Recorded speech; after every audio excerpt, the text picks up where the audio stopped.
अस्सलाम वालेकुम दोस्तों आज हम एक नावल पढ़ने वाले हैं जिसका नाम है ड्रैक्युला, जिसका मुसन्निफ है ब्राहम स्टोकर। तो चलिए शुरू करते हैं। 3 मई बिस्तरीज पहली मई को म्यूंज से उठकर 8:35 को रवाना हुआ। 6:45 को वही आना पहुंच गया होता, लेकिन रेल 1 घंटा लेट थी। तेज रफ्तार रेल की खिड़की में जो मनाजिर नजर आए, इसकी बिना पर मैं कह सकता हूँ कि बुडापेस्ट बेहद खूबसूरत शहर होगा, और वो वाकई खूबसूरत शहर है। स्टेशन से बाहर निकलकर थोड़ी दूर घूम लिया था। अफसोस कि मैं स्टेशन से ज्यादा दूर ना जा सका, क्योंकि रेल लेट थी और वक्त पर ही छूट जाने वाली थी। बुडापेस्ट के स्टेशन से बाहर कदम रखते ही ये एहसास होता कि अब हम मगरिब से मशरक में दाखिल हो रहे हैं। यहाँ आकर दरियाए दिनोब गहरा और चौड़ा हो जाता है। इस दरिया का पुल मगरबी और मशरकी तहजीब में गोया हासिल फासिल कायम करता है। यही पुल हमारे मगरिब से मशरक पहुँचता है।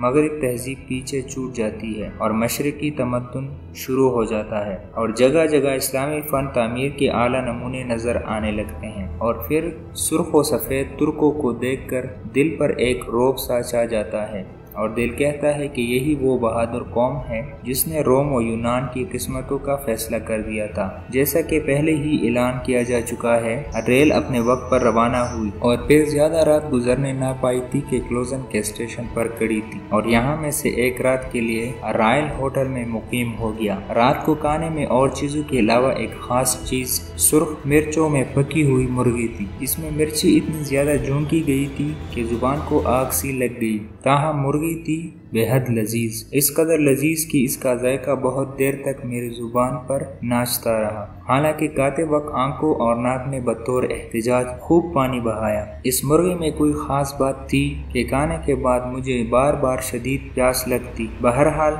मैंने के लिए इसके पकाने की तरकीब मालूम करनी चाहिए। मैंने वेटर से पूछा। इसने बताया कि इस खाने को पापर पका हांडल अजीब सा नाम है कहते हैं, और ये कि ये खाना कार्तिया में आम है, यानी यहाँ के लोगों का मरगूब खाना है। चुनांचा मैं कार्तिया में जहाँ भी जाऊँगा ये गाना आसानी से मिल जाएगा। खुदा का शुक्र है कि मैं जर्मन जुबान टूटी फूटी सी बोल लेता था, वरना बड़ी मुश्किल पेश आती इस या को जो यहाँ आने का इरादा रखता हो। जर्मन जुबान सीख लेनी चाहिए, वरना ये होगा कि आपको इशारों से अपना मतलब वाज़े करना और सामने वाले का मतलब समझना पड़ेगा। लेकिन इशारों पर ज्यादा एतबार नहीं किया जाता, क्योंकि आदमी कुछ का कुछ समझ लेता है। लंदन से रवाना होने से पहले मैंने चंद घंटे ब्रिटिश म्यूजियम की लाइब्रेरी में गुजारे थे और किताबें और नक़ूश की मदद से ट्रांसुलाना के मुतालिक अहम और ज़रूरी मालूमात फराहम करने की कोशिश की थी। ख्याल था कि इस इलाके के मुतालिक मालूमात हासिल करने के सिलसिले में इस रईस से भी थोड़ा बहुत वाकिफ हो जाऊंगा, जिससे मैं मिलने जा रहा हूँ। बहुत सी किताबों की वर्क गर्दानी और बहुत से नक़ूश का बतौर मुतालिया करके स्टेशन चला गया। रेल ने हरकत की मालूम होता है। यहाँ के महकमा रेल को वक्त की कदर कीमत मालूम नहीं। बहरहाल जाहिर तो यही होता है कि मैं जैसे जैसे आगे बढ़ता जाऊंगा, रेल वाले इतने ही बेपरवाह साबित होते जाएंगे। अजीब मुल्क है, यहाँ कोई वक्त का पाबंद ही नहीं। हत्ता कि रेलें भी शायद ये इस मुल्क की एक मुमताज़ खुसूसियत है, और यहाँ के लोग अक्सर इस पर फख्र करते हैं तो बजा करते हैं, क्योंकि इस मामले में शायद पूरी दुनिया में इसका सानी नहीं। सुस्त रफ्तार रेल शाम तक गोया बड़ी काबली और बेदिली से अपने खित्ते से गुजरती रही, जो मशहूर कुन कुदरती मनाजिर से पुरती। पहाड़ों के दामन में बसा हुआ कोई पुरसकून गांव किसी मुसव्विर की शाहकार तस्वीर की तरह मालूम होता, या फिर चट्टान की चोटी पर खड़ा हुआ कोई कदीम कसर मेरे दिल पर अपना रोब जमा देता। और कभी तो रेल नॉर्मल जुर्तों के करीब से गुजरती, जिनका पानी जमीन चादर की तरह जलमिलाता, और फिर कहीं तो वो परशोर और तूफानी नदियों से पर गुजर जाती है। इन नदियों के दोनों किनारों पर पुश्ता सा बना होता कि मौसम बहारा में इसका पानी बस्तियों में ना घुस पड़े। हर स्टेशन पर मुख्तलिफ तरह के लिबासों में मलबूस बांध बांध की बोली बोलने वाले लोगों की भीड़ تھی। इनमें से बाज किसान थे जो हमारे मुल्क के किसानों से कुछ ज्यादा मुख्तलिफ ना थे, वैसे ही वास्केट पहने हुए और सर पर वैसी ही बड़ी चुम्बे की हेड रखे हुए। लेकिन दूसरे जो किसान थे मजहाका खेस कपड़े पहने हुए थे। इनकी औरतें दूर से खूबसूरत और करीब से बदी मालूम होती है। इसमें नस्वानियत नाम को नहीं, या अगर है तो इस मुल्क के लोगों के लिए वो लंबी आस्तीनों के डाले फराक पहने हुए थी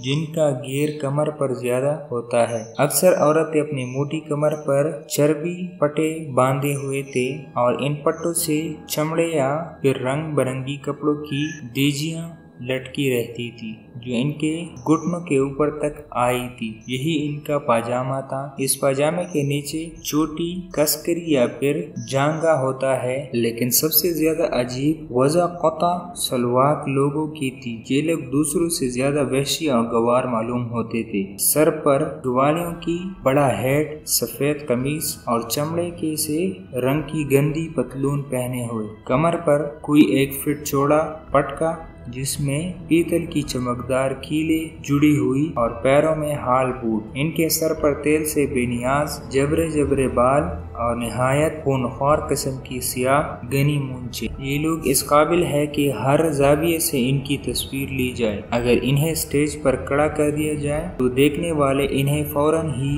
इन कज़ाकों की नस्ल से तस्लीम कर लेंगे जिनके जुल्म और सितम की दास्तानें दीवमाला की सूरत इख्तियार कर चुकी है। लेकिन मुझे बताया गया कि ये लोग फितरतन सुलह पसंद होते हैं। वल्लाहु आलम। गूंड ड्रैक्युला की हिदायत पर अमल करते हुए गोल्डन ग्राउंड होटल पहुंचा और ये देखकर मुझे एक गोना मुसरत हासिल हुई कि होटल पुराने फैशन का है। होटल वाले यकीनन मेरे मुंतजिर थे क्योंकि जैसे ही मैं वहां पहुंचा एक उदेड़ उम्र की खुशतबा औरत ने मेरा इस्तकबाल किया। वो किसानों का लिबास पहने थी, सफेद जेर जामा जिस पर पेश बंधा हुआ था। इस औरत का लिबास शर्मनाक हद तक चुस्त था, चुनांचा इसके जिस्म के बाद हिस्सों की तरफ नजरें खुद ब खुद उठ जाती थी। जब मैं करीब पहुंचा तो इसने निहायत अदब से गर्दन को जरा झुका कर पूछा, जनाब इंग्लिस्तानी? जी हाँ, मैंने जवाब दिया। मुझे जिनातन हार कहते हैं। इसके बाद मालूम हुआ कि इस रईस ने मुझे जिस इलाके का नाम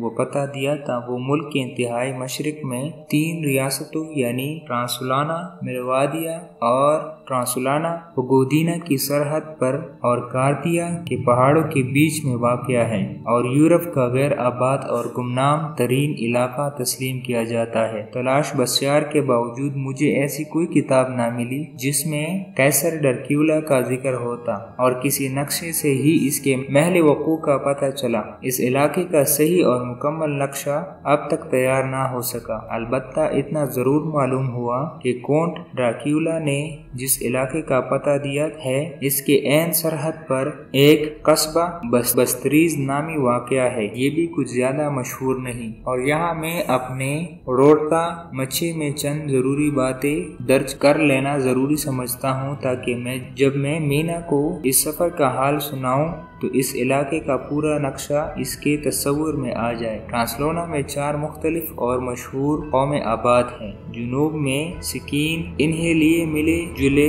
वालिशन जो डांस इनकी नस्ल से हैं। मगरिब में माईगीर और मशरक व शुमाल में रेकलस बाजगानी में अखराजगर लोगों में जा रहा हूँ जो अपने आप को हुई की अमूमन और इतला की खसूसन औलाद बताती हैं। इनका ये दावा सही मालूम होता है क्योंकि 11वीं सदी में जब माहीगीर लोगों ने इन इलाकों को रोन डाला तो यहाँ ही आबाद थे।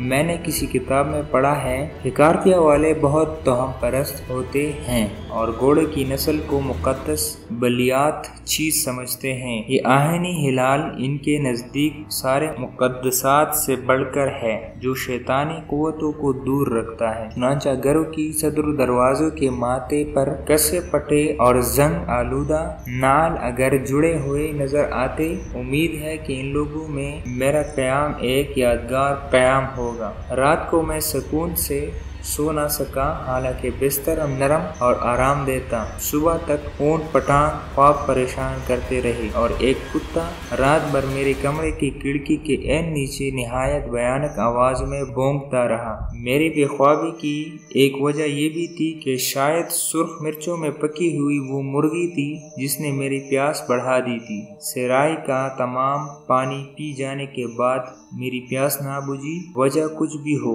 बहरहाल मैं सुकून से ना सो सका। सुबह के आसार नमूदार हो रहे थे कि थोड़ी देर के लिए मेरी आंख लग गई और थोड़ी देर बाद ही दरवाजे पर दस्तक की मुसलसल आवाजों से आंख खुल भी गई। मैं थोड़ी देर ही सो सका था, ताहम गहरी नींद सोया। जैसा कि उसूल नींद का है कि सुबह होने के करीब आदमी पर टूट पड़ती है। नाश्ते के मेज पर फिर सुर्ख मिर्चों में पका मुर्ग मेरा मुंतजिर था। इसके अलावा मकई के आटे की दले जैसे भी कोई चीज खाने को मिली। पूछने पर मालूम हुआ कि इसे मामलिजा, शायद मेरे यहाँ का माइल्दा कहते हैं, लेकिन सबसे ज्यादा लजीज एक बड़ा सा और तगड़ा सा बैंगन था जिसके पेट में कीमा भरा हुआ था। इस बैंगन का नाम इम्पले ताता बताया गया। इसके पकाने की तरकीब भी मालूम करूंगा। मैं जल्दी नाश्ते से फारिग हासिल की क्योंकि रेल 8 बजे से पहले